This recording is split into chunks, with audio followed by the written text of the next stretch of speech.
I'll start with a quick introduction of myself. Okay. So my name is Pritesh, and I'm the founder of Humans of Tech. And I'm super excited to invite you all to this beautiful space where we're going to talk about technical writing, how to build career in technical writing, how to get high paying clients in technical writing, and also like how to create content on in tech on Twitter and on other socials. So a lot of tech marketing stuff we'll be talking about today. All right. And the people who are new to Humans of Tech, I would again like to give a small introduction to this platform. So, this is the platform where you'll be able to listen, read, watch inspiring stories of people in tech and get inspired and also to understand how things work in tech. We'll be inviting some amazing speakers in tech who are like having something interesting, something valuable to share about their life, career, and journey, and which can add a lot of value to all the listeners and readers of Humans of Tech. In a nutshell, if you are someone who is interested in tech and also who is pursuing the career which is not up to the mark, right? If you are facing some difficulties or some lack in whatever things that you are doing in your tech career, and if you're not able to figure out this, the spaces that we do can help you, give the roadmap of things that you're doing. Also, if you are someone like me who is a passionate reader or a listener who loves to read and listen to the stories of people, what were their struggles, what were their failures, what were their achievements and stuff, right? So, and to learn from all these things, and what took them to become something whatever they are right now. So, we'll be discussing all these things about all the speakers that we invite here. We'll be putting a series of podcasts and blogs of these amazing speakers, tech influencers, or technical writers uh, to whom we are inviting on our platform. The blogs will be on the website, the audio format will be the Twitter Spaces and or Spotify podcast in near future, and the video format will be on the YouTube channel.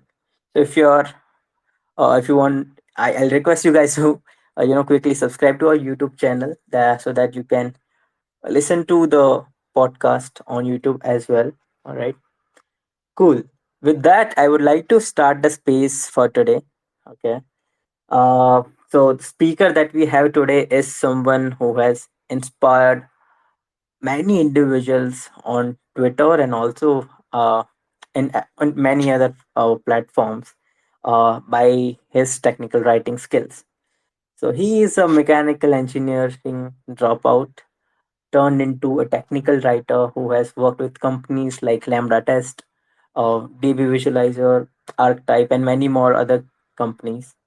And now he has started his own tech marketing agency as well. Congratulations for that as well. And the title of the space is The Journey of Never Giving Up. And this title is there for a reason. You'll understand why this was the title and stuff by the end of the space. A lot of things that we'll be discussing, and I would like now to I like Boni to give a quick introduction about himself to the audience. Hi, hello everyone. Thanks for joining this space. Thanks, Pritesh, for inviting me to talk about my journey on how I got here. So, it hasn't been a quite easy journey from dropping out of School of Engineering to getting into tech and then landing opportunities in tech. So the meaning behind the journey of never giving up is that I tried a lot of different things. Like after dropping out of engineering school, I went to learn how to code. Then after learning how to code, I tried to start like a tech company, but it failed due to lack of financial support. Then after that, the COVID came. Then I tried to freelance as a web developer, creating a website for client, but it also didn't work out as I wanted. And then that when I joined Tech Twitter and started creating content on stuff I was doing, like good coding project I was building, and that when I landed my first technical writing opportunity. So for me to get here, it has been a journey of like 5 years, and it has not been easy. But I'm happy for the journey and the progress I've made so far to get here. All right. Thank you so much for the quick introduction to the space itself. Right. So I would like to start with your, like, where do you belong to? Where are you based out of right now? So right now I'm in Kenya. I'm in Nairobi, Kenya. So a country in Africa. For those who don't know, most people think I'm Nigerian, but I'm from Kenya, and that's where I am right now. Okay. All right. And how are the opportunities in tech in your country right now? So, in terms of opportunities, of course, like here in Kenya, we already have like big tech companies like Google. They have set offices here already. So, for the people who have good coding skills, there are a lot of opportunities. But for me, I went for opportunities online, like creating an online brand, and that I've been able to land opportunities. But in terms of in the city, there are a lot of opportunities for people who are good in what they do. Yeah. All right. All right. So I would like to ask, like, how do you plan your day? Like, how does a day in a Bonnie's life look like? Can you give a quick highlight on that? Sure. So basically, I make sure like I wake up at least 7 a.m. So after waking up, so I have like a morning routine that I have. So first, wake up, brush my teeth, I work out, then a cold shower. After that, I make some coffee or grab some water. Then I sit down, prepare for day, and then I start doing my work. So that is something that I've been doing for a while, and that how my morning routine usually looks like. So after that, I work on, maybe I can create content for my Twitter account, or work on client work. So, but right now I've been quite busy working on our new tech content marketing agency that we have launched. So it's something I've been working on for the past like 30 days, and yeah. Also before I got into this space, I was working on our page for where we are showcasing our work that we have delivered for client before. Yeah, so basically that how my day usually looks like. I see. So, nice routine for a content tech content creator on Twitter, right? So, planning for content and stuff.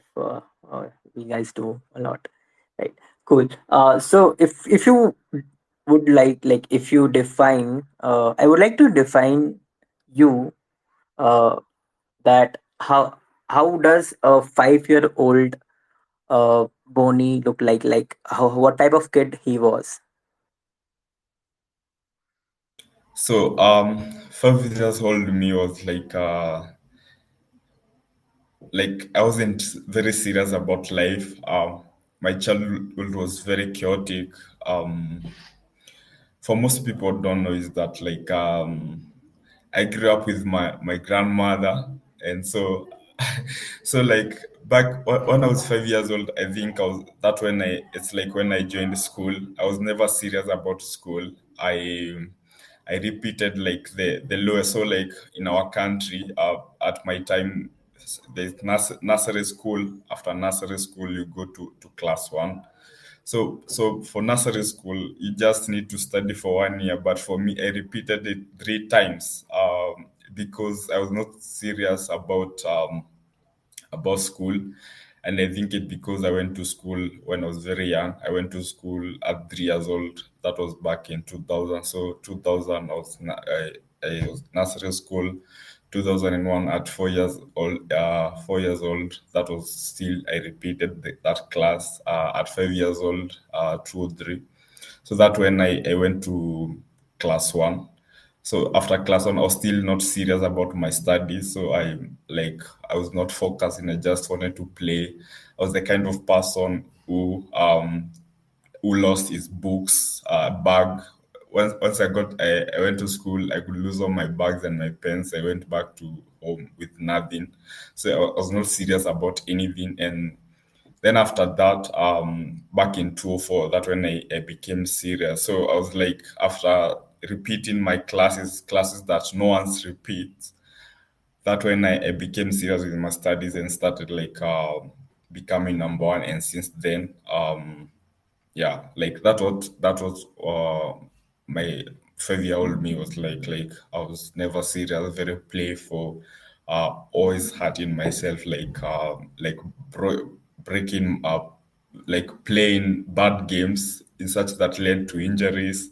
Yeah, so it was quite chaotic for me at when I was 5 years old.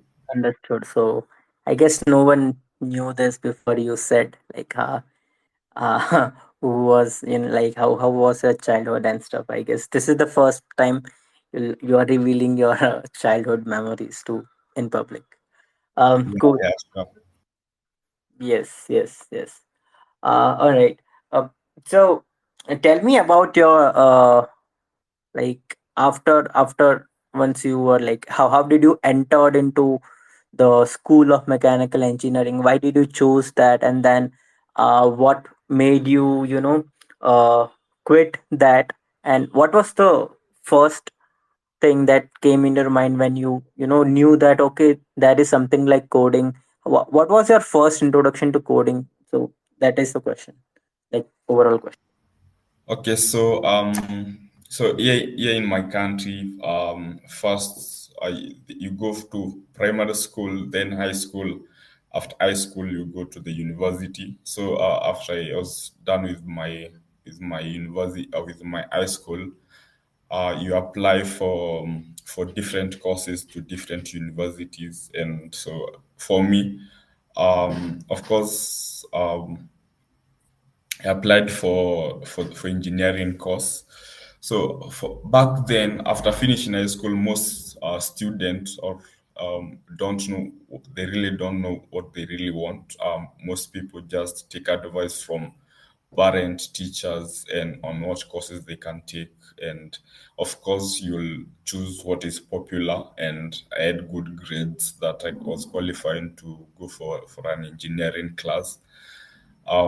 So but for me it was more of my dad that was advocating for me to get into engineering class. And yeah, that's how I got myself doing mechanical engineering. So but when I went to the school, it was quite exciting when I joined for the first year. So the excitement was because I thought we are going to do cool stuff, like build. Of course, you expect engineering to be building cool stuff like working on cars, different technologies, and all that. But when we got into the university and start attending classes, it turned out to be totally different from our expectations. So it turned out that it was all about studying theories, studying for exams just to pass exams and all that stuff. So like there was nothing cool stuff to build or anything to learn that was cool, that was exciting. So it was all about theory and exams. I remember that in our first semester, in the first year we were introduced to programming, which was like C++ programming language. And the funny thing was that you were taught this programming language on the board, like in a classroom without ever attending a computer lab. And we did an exam on the board on paper without even running in program on the computer. So that when I realized that like nothing much is going here, nothing much interesting is happening. And so it happened that that time lecturers were going on a lot of strikes in such that they were demanding for increased pay, increased salary. So at first they went on a strike for 3 months. So it was like at the end of the year, and then at the start of the year, that when we resume for the like second semester. So these lecturers went for strike for 3 months. So a semester is supposed to take like 4 months, and they have already gone for like 3 months on strike, and that when we went back to classes. So we were forced to cover things that are supposed to be covered for 4 months in 1.5 months, and it's engineering class. Of course, it is not easy. Like there are a lot of engineering topics are not easy compared to other courses in the campus. So like that was not really good for me because I just felt that this is not good for me. Then after that, they went on another strike where they said that like no one knew when the classes would resume. So I had a chance to do some soul searching, and I had to decide whether this is what I wanted for myself. So at that time, there's this organization called IEEE, Institute of Electrical and Electronics Engineers. So it's an international organization of engineers. So it happened that they had a branch in our campus, and they were offering some courses. So they had partnered with IBM to offer courses on like cybersecurity, business intelligence, and all that. So I joined I joined the all these events they were hosting. They were hosting in our campus because there was nothing to do in school, and there was no classes happening. So when I joined this event, so like we were introduced to cybersecurity, business intelligence, and I found these topics quite exciting. And that's the first time I was introduced to tech, and I felt that this tech very fascinating. And from that moment, I knew that I wanted to be part of tech. So I saw the exciting things that were happening in tech, and I had two options: either be part of it or watch it happen. And that's when I decided that I'm getting into tech. So after that, I started researching on how to get into tech, and that's when I found out that the best way to get into tech is learning how to code different programming languages. And yeah, so that when I told my parents that I want to learn how to code. So for me, I decided that I'm done with school. So before deciding that I'm done with school, so I asked myself this question because the engineering course was supposed to take 5 years, and we had already finished like first year. So I'd spent like 2 years in the school. So I asked myself this question: should I wait until I'm done with this degree and then get this degree, go and put it under my bed or hang it somewhere, or just then go do what I want, or just go do what I want right now?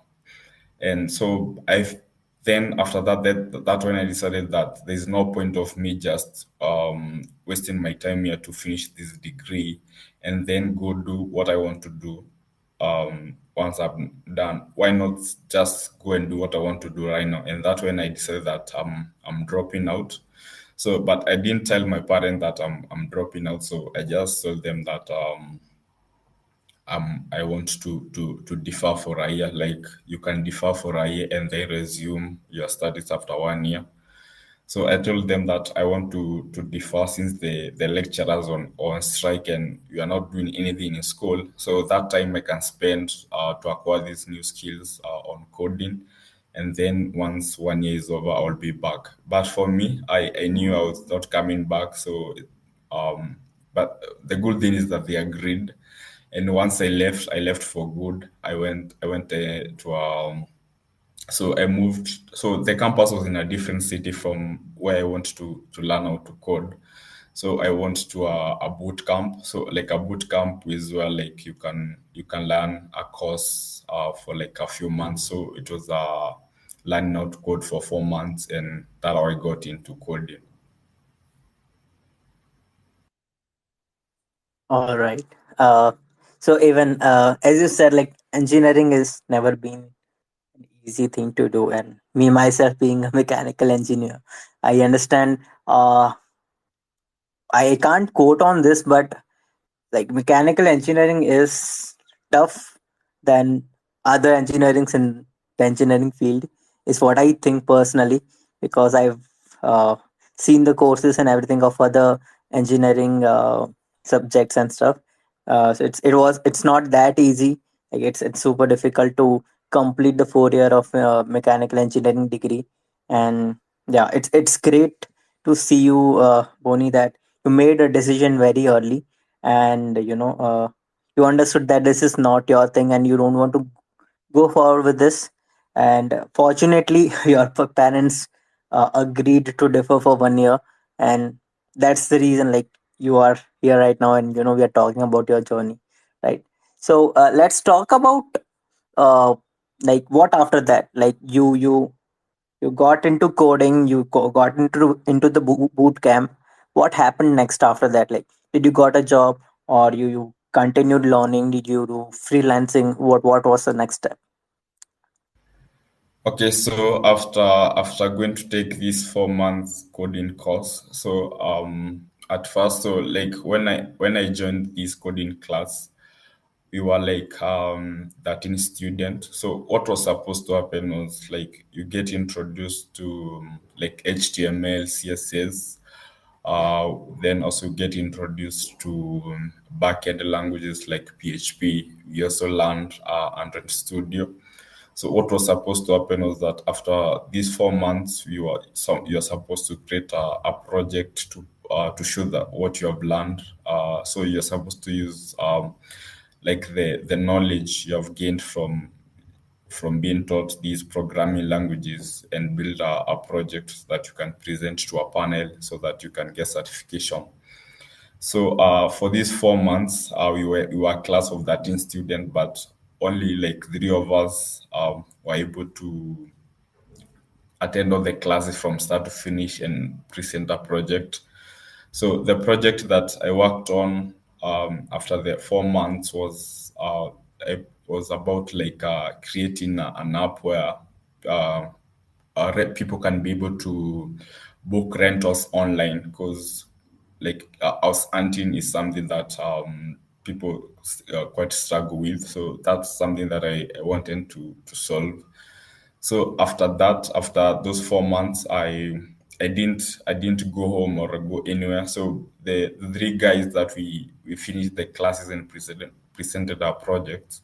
So we decided that we will continue coming to the class to work on our project, to continue improving our skills. So that time was coding from morning until evening, from like let's say 8 a.m. to 6 p.m. every day coding. So I was like watching tutorials, taking online courses and all that stuff. So like, of course, 4 months is not enough to learn, to acquire coding skills in such that you can be able to get a job or build a good project. So I knew that I needed to improve. I needed to acquire more skills. I need to get more experience, and that how I was able to learn a lot using these online tutorials. So the project that I presented, I decided that I'll create a website around it, and then after that I can launch it as a business.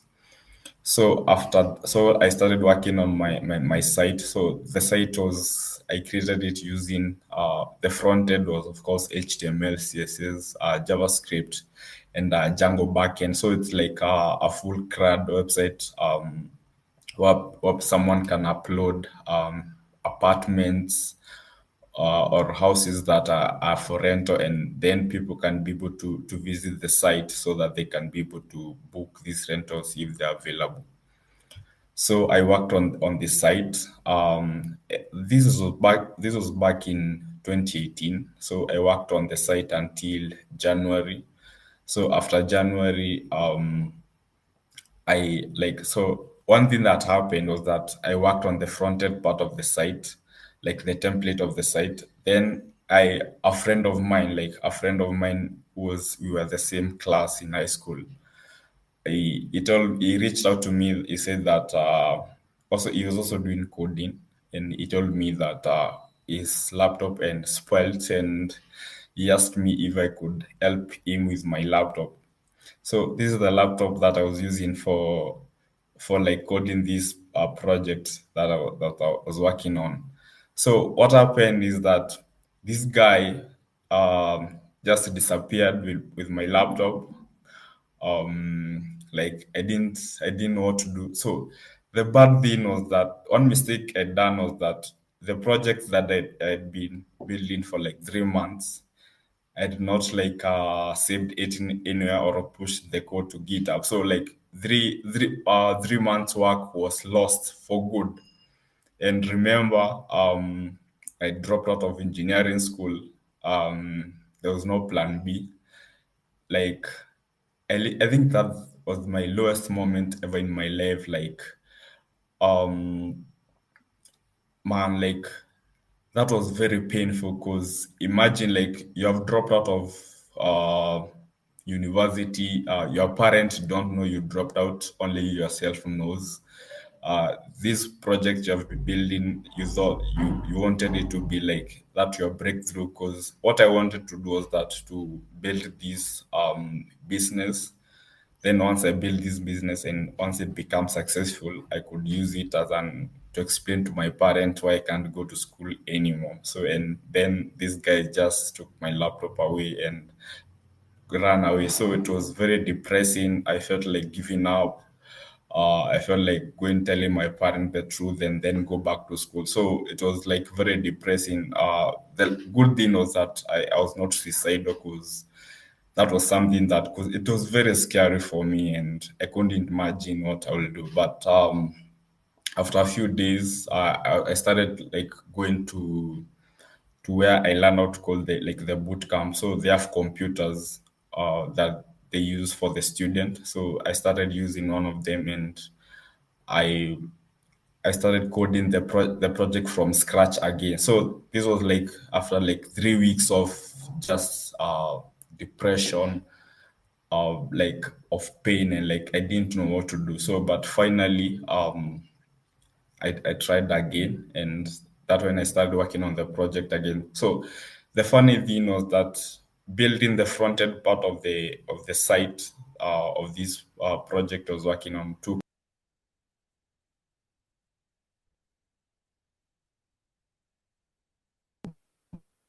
much from scratch, from start to finish. That is front end and back end. Like, and I didn't even have my own laptop. I using computers from this boot camp. So like I decided not, like I can't give up, and that part of like the heading of this space, the journey of never giving up. Yeah, so I built the site. It was complete, and now it was time to like launch it and all that stuff. So I tried to launch it, trying to reach out to people who own properties like house for rent, so that they can be able to publish or post their properties on this website. So after that, so it took a while for me to do all that, and so 1 year was done since I told my parent I want to defer, and so since 1 year was over, they wanted me to go back to school, and that when I just had to tell them the truth. So my goal for that 1 year was to go learn how to code, build something like a business, and then use that as a leverage for like convincing my parents that I can't go back to school. So it happened that 1 year was over and I didn't have anything to show for. And but one thing about me was that like I knew there was no way I was going back to school. And so I told them that I showed them what I'd been building and what I wanted to do. So after that, they had no option because this is what I wanted. So like, so they supported me with some money to register the business, and yeah. So after that, I registered the business and I started working on like remember this what I was working on was like was a website that helped people to book rentals online. So my next step was to now reach out to like property owners, like landlords, and ask them to post the like properties that were available for rent on this website. So I started working on that, and then I realized that like to build like a successful business, you need capital, like you need money to invest on, like, let's say, marketing, and all that stuff. So after that, like those my parent was were not willing to like invest, like to risk their money on something that they were not sure could work. So I was like on my own, and those, so like it's like I lacked financial support, and the business didn't pick up. So this was back in 2019. So back in 2019, we got into 2020. So back in 2020, I was thinking about on how to make money, like raise money to fund my business, my tech business. So I was thinking of different ways on how I could raise money, and one of those ways was to like get like manual jobs. That was back in, yeah. So like I was looking for ways on how I could get like how to raise the money. That was back in 2020. So remember, I'd lost my laptop, and I didn't have a laptop that period of time, because as I said, like a friend of mine back in high school had asked me to help with my laptop, and he just got lost with it and he disappeared. So I didn't have a laptop to use back then. So back in 2020, I was looking for opportunities, like jobs, internships for on coding. So I got lucky back in 2020 March. I got an internship, and I was supposed, so it was a paid internship. I was supposed to go for the internship back in 2020 April. And before I went for the internship, that when the like COVID hit and there was lockdown everywhere, and like that means the internship that I was supposed to go for, I didn't go for, because everyone there was lockdown everywhere. So another setback, and an opportunity that I thought I could be able to save some money and do work on my business on the side. So it didn't work out. So I was stuck at home. Like everyone was just stuck at home. So I didn't have much to do back then. And then back in May in 2020, so like I didn't have anything to do. I was bored, and I was looking for something that would keep me busy. That when I started exploring social media, I started like engaging with people on Twitter. But I was not really creating good content. I was just enjoying myself on Twitter, sharing memes, engaging with other people. So like it was like an escape, and that's how I discovered like the power of social media. My account started growing. I was getting a lot of likes and that. So like I did that for like 3 months, and then when my parents were wanted to know they were concerned about what I wanted with my life, like like I said that I was working on did not materialize to anything. So they were concerned about what I wanted to do with my life. So there's this platform that sent me emails. It is like Upwork, where clients post their work, and they look for people who are for freelancers to work on their project. So they used to send me emails of clients who need freelancers. So I shown my so my dad asked me what I wanted to do in my life, and I told him that if I had a laptop, I could be working on this project, and I could be making money from these freelancing gigs. So my dad was quite supportive, and he bought me a laptop. And so since it was like 1 year since I I I coded or written in any type of code, since I didn't have a laptop. So I started like reminding me of coding concepts, like learning. It was like learning afresh from like introducing myself to coding stuff. Yeah, so that when I started like now I wanted now to continue like build my portfolio, build personal build projects so that I can show to potential clients so that they can maybe hire me. So I started working on this project. I started reaching out to potential clients. So what I was doing was that since I had some following on Twitter, I was looking for people who had website that didn't look good, or businesses that didn't have website. So I could reach out to them and ask them if they could work with me. So what I was doing was that I will create this project, tweet about them or post a screenshot of the site that I was building. So I was getting clients were reaching out to me, but I could not convert this client to someone that could pay me. Like in short, I didn't get someone to pay me to build a website for them, even though they were noticing me, they were reaching out, they were asking how much I charge. So that was back in 2020, like the final month of the year. So, like, I felt so it was another setback for me, and I felt like I felt like almost giving up because I was trying very hard to make this thing work, and it was still not working. So after back in January 2021, so like COVID was no longer like that much of an issue, and so like normal life resumed. People went back to schools. People went back to their jobs, and I was just stuck at home, like because I didn't have anywhere to go. What I was trying to make work was not working, and it was very depressing. I felt tired. I felt like giving up, but I kept pushing. Like I couldn't give up because I had to make this work. And that when I decided to like do anything, do anything that could help me make money.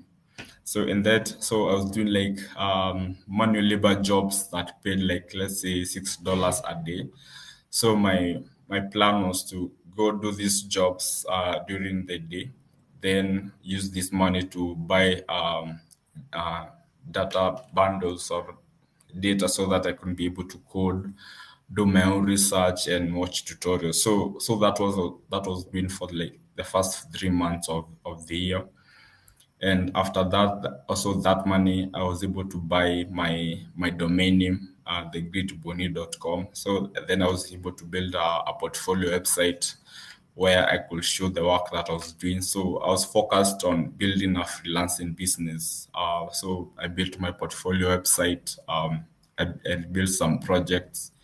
So and that when I realized that the reason why that I could not convert all these clients that were coming to me into paying client was that I was not adding like I didn't know how to sell myself like so that when I knew I discovered that I needed to like brand myself. I need to be able to show this client that the website that I create for them will be able to convert and they're able to drive businesses to them. So I started doing research on that. That was back in 2021, April, May. So back in May, there's an uncle of mine. He lived in a different city from my home, and he told me that he was starting a new business that he needed someone to run because he was working full time, and so he needed someone to do that to like look after the job, like the business. Yeah, so like for me, it was quite refreshing because I've been stuck at home for like 1.5 year, and as they say, everything at home is free apart from peace of mind, and also the pressure from everyone from the society after dropping out of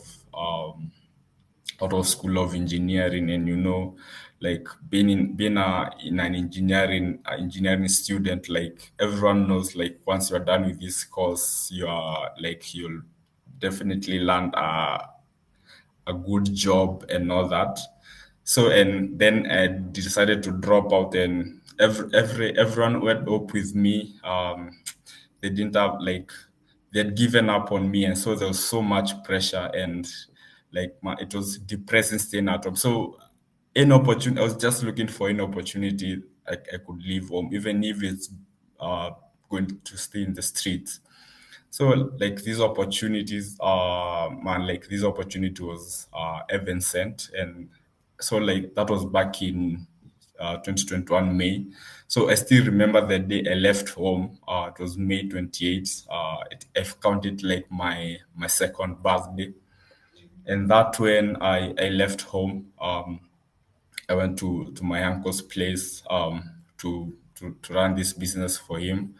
So in June, I decided that. So I was still working on my freelancing business on the side, and that's when I decided that. So I realized that for me to be able to get enough client, I needed to drive traffic to my portfolio website, and the best way to drive traffic is creating content on social media like Twitter, and people could discover me through Twitter, and they could maybe a potential client could see the work that was doing, and they could hire me. So that when I joined, I started creating content around web development. So I was sharing content on what I was building, or sharing my project, sharing tips on coding, uh, so like in 3 months, my account and started growing, and made good connections with people on tech from different countries, and yeah, so like my account was growing. People were interested in my content, and after those 3 months, I got a DM from someone. They said that they liked my content on Twitter, and they asked me if I could write, if I was interested in writing for their blog, for their tech blog. They said that they paid $200 to $300 per article, and if they could help me to work on that. So the funny thing was that I hadn't written any technical articles because I was just focused on getting freelance client who wanted the website. Yeah, and like that's how I got my first opportunity. So it's like I didn't choose technical writing. It's kind of technical writing chose me. Yeah.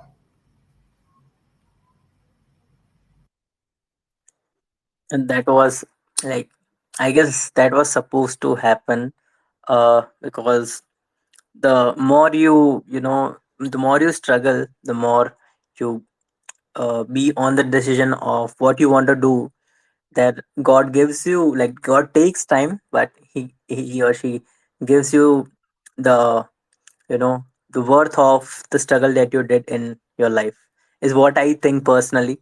Like your hard work always pays off. You never know when, but it does someday. And I guess that was that day. You got a DM in your Twitter, and yeah, glad to hear that.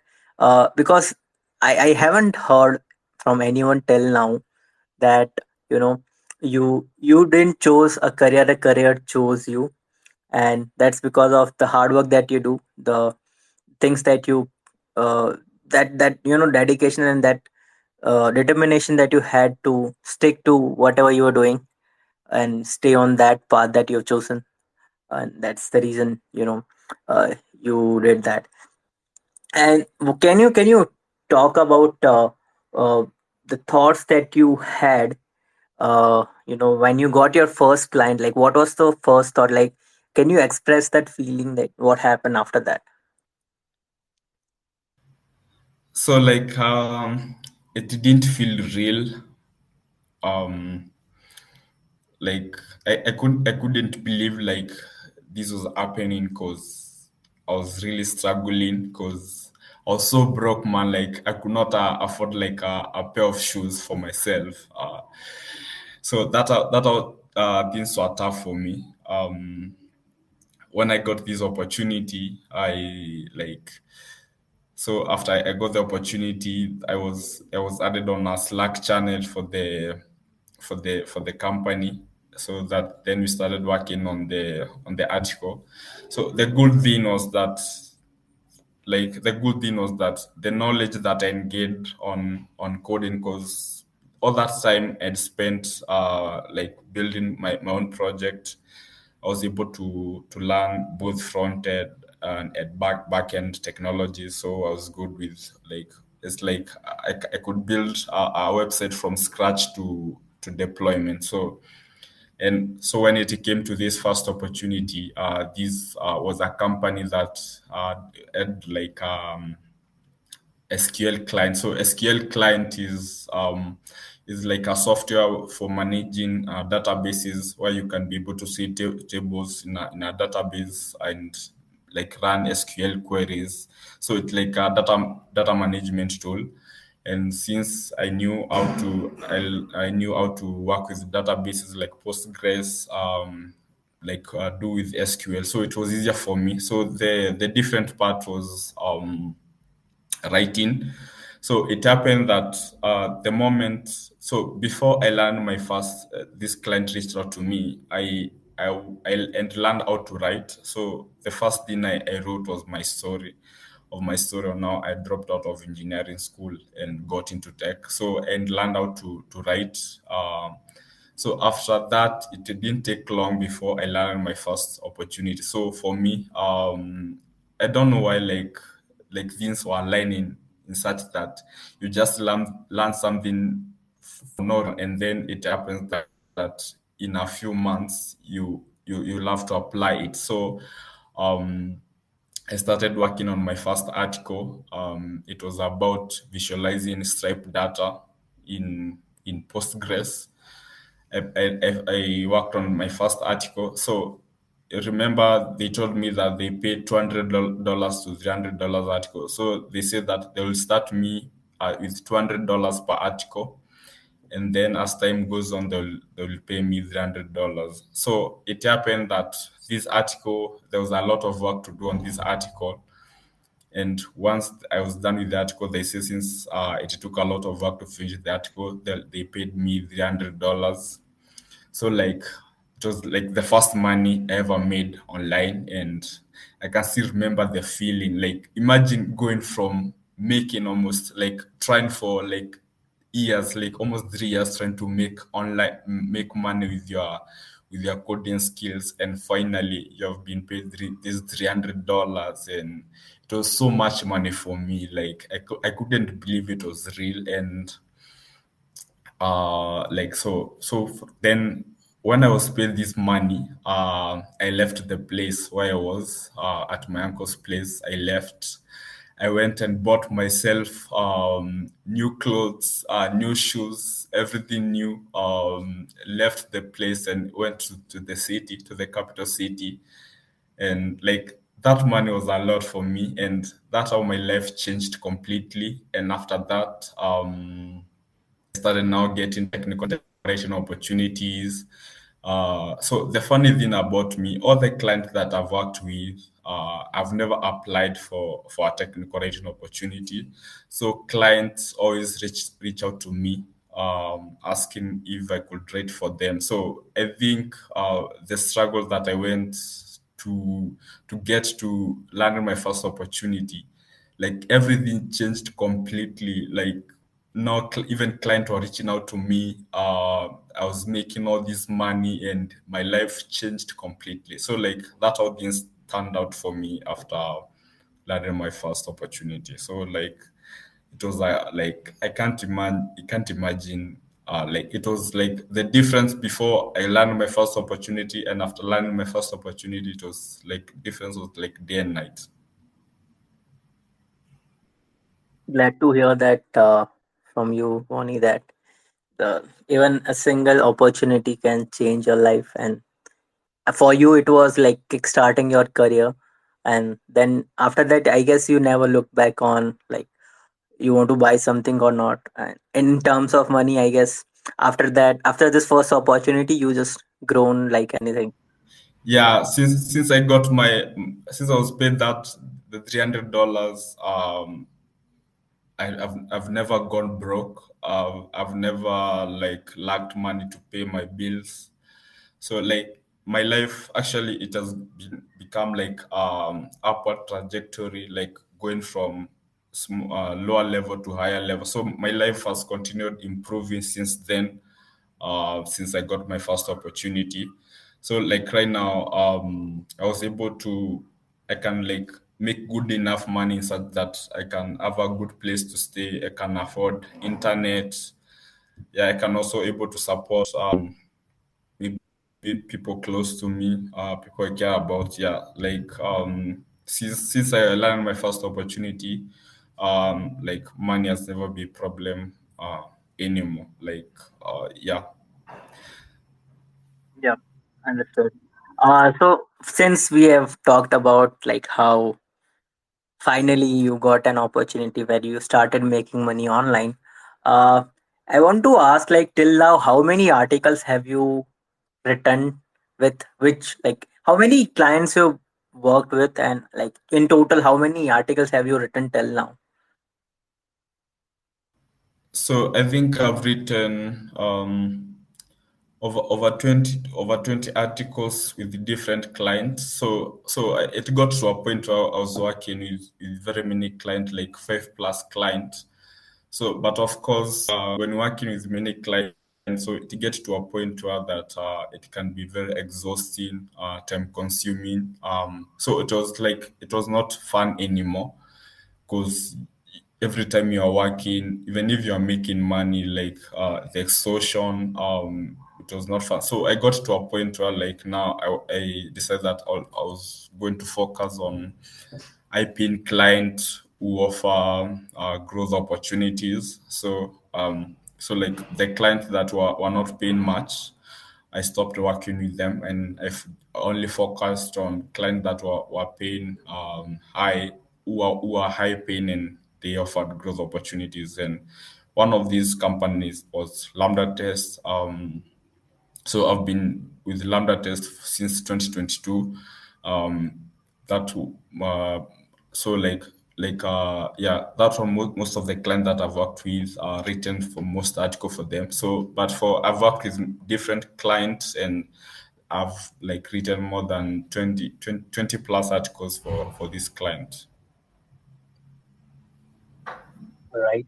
Okay, that's 20 is a good number. Like I, as you said, like all those articles must be lengthy and needed a lot of research and lot of hard work behind writing those articles. Yeah. Yep. Yeah. Great to hear that. So I want to ask you, like, for someone who is new to technical writing, or for someone who is not sure that technical writing is for him or her or not, what one advice would you like to give? So, when you start writing on XYZ topic, how do you start research? Like, let's say you want to write on how we can, connect to Postgres database. So, how do you start your research and how do you end polishing the article? So what when I get a topic, so first what happens is that first the client or whoever is giving you work first, either they will give you a topic that you can write about or they can ask you to choose a topic that you can write about. So once you have a topic, so once I have a topic, the first thing I do is to search about the topic on, let's say I do a Google search. And so what I want to what the search is for, like finding out other articles related to what I'll be writing about. So once I do research, of course, Google will show you articles that are related to your topic. So my task now is to go through these articles. And so the point of going through these articles is to get an understanding of the topic that I'm writing about. So I need to understand the topic. What is it about? What do I need to cover? And the best way to do that is to check out articles that have been written on that topic. So once I do that research, once I understand what the article will be about, then I create an outline. So once I create an outline, I send it to the client for the feedback, if it looks good or whether the outline covers all the things that they expect me to cover. So once I have an outline, I start working on the first draft of the article. So, and the first draft is like just like filling out the content. You don't mind the grammar, like how the if it looks good or not, because it's just a draft. So I first work or start working on that. So like I have a guide, I have like a style guide on how I write articles for clients. So like this the introduction. So for in my guide, like how I write my articles, the introduction should be able to answer like three questions, like what is the problem being addressed, what is the solution to the problem, and what will the reader learn. So I make sure that my introduction for the article answers those three questions, because when someone is reading through the article, if they don't know what the article is all about, they may not end up reading your article, because that's why the introduction should be so good that you hook the reader. Already they know the problem that you are solving. They already know the solution. They already know what they will learn. So now, once they have an idea of what the article is all about, now they can continue reading. Because if you just write for the sake of writing and you're not addressing, communicating what the article is all about, the reader may end up not reading the article, and which means it will be just a waste of time, because no one is reading your work. So after working on the introduction, now it's taking, so most of the articles that I work on are mostly tutorials. So that, like, okay, you can describe, like, there are tutorials, how to guides. Also there are articles that are like explainers, where you have to cover like the basics to explain something, and others are just tutorials where you explain things step by step. Let's say you explain to someone how to use Postgres. So first you explain them, you tell them what they need in their computer. Like you need maybe some software. Those are called prerequisites, like what is needed before someone can start with the project. So you take them from the first step, where you tell them what to download the Postgres. You tell them how to create a database. It's just giving. So when writing a technical article, you should assume whoever will be reading the article, they don't know anything about what you have written about. So you start from scratch, guide them about installing and all that, and then take them step by step until they can be able to install Postgres and be able to use it. So after I've written the first draft, I share it with my client for review. So they review to see if everything looks good. Then after that is to editing part. So I work on making sure the article looks good, and then after that you send the article back for review, and if the client have any changes that they need to be made, you work on the changes, and once you're done, then article is good for publishing. So basically that's the process that I follow to work on client articles. Thank you so much, Bonnie, for outlining your thought process on how you create an article, a good article, I would say, on a topic that you have decided to write on. And I guess you covered everything that one should do, like one should research before, uh, delivering a good article to their clients or for themselves also. This is really good way the way you explained everything. Taking an example is what I think. Uh, Step by step. So after getting into technical writing and started creating content on technical writing, and many people were getting interested in my content. Um, so people found my content helpful in such that it helped them also to get into technical writing, learn opportunities. So I knew I needed to like write a technical writing ebook on technical writing. So I started working on my technical writing ebook this year. So the funny thing is that this is not the first technical writing agency that I've started. So I co-founded another technical writing agency with a friend this year, but it didn't work out as I wanted, because different issues. So and also I think I was not ready for transitioning from being a technical writer into running or owning a technical writing agency. And also, I still felt that I was not done with technical writing such that so like I knew before I can transition from technical writing, I needed to write like a book on technical writing that people can be able to read on technical writing or not, like introduction to technical writing, everything on how to get clients or not write articles. So I knew that first before transitioning to the next level, I needed to write this ebook, and once it is published, then I can go to the next level. Yeah, so I was like, I just knew that I owed the technical community an ebook, and so once I wrote my ebook that was published like a few weeks ago, then that's when I knew that this is the time to go to the next level, and now to start a tech business. And also it had gotten to a point where like now, because when I got into technical writing, not many people were talking about it. Not many people knew about it. So after like almost 2 years of talking about technical writing, there were many people creating content on technical writing.